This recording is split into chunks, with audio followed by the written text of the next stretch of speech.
Party కార్పొరేటర్లు TRS party కార్పొరేటర్ల ఇళ్ల ముందట హిందుత్వవాద బ్యానర్లు గడిచి రెచ్చగొట్టి ప్రభావితం చేసేటువంటి ప్రయత్నం చేస్తా ఉన్నారు.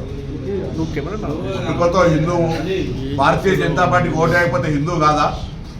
భారతీయ జనతా పార్టీకి ఓటేయమని కాంగ్రెస్ పార్టీని అడుగుతా ఉన్నాడు బండి సంజయ్ గారు. నైతికత ఉండాలి కదా.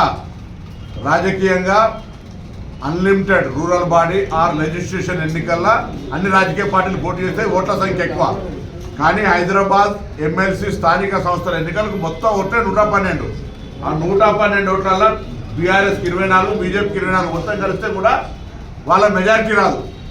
50 ఎంఐఎం ఉన్నాయి, కాంగ్రెస్ 14 ఉన్నాయి. ఈ విధంగా ఉన్నటువంటి ఓటింగ్ ప్యాటర్న్లా 50 ఓట్లు అబ్సల్యూట్ మెజారిటీతో ఉన్నటువంటి ఎంఐఎం గెలుస్తుంటే 24 ఓట్ల బీజేపీ పోటీ చేస్తూ హిందువులైన ఓట్లు వేయాలని రెచ్చగొడితే ఏమర్థం ఉన్నది? దీనిలో టీఆర్ఎస్ పార్టీ ఓటు బహిష్కరించింది. కాంగ్రెస్ పార్టీకి ప్రజాస్వామ్యం మీద విశ్వాసం ఉన్నది.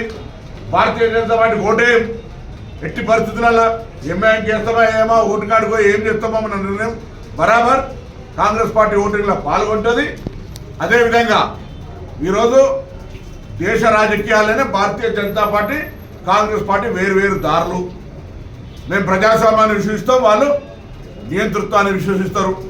మేము ప్రజాస్వామ్యాన్ని పరిరక్షిస్తాం, వాళ్ళు ప్రజాస్వామ్యాన్ని అపహాస్యం చేసే ప్రయత్నం చేస్తారు. నిన్నటికి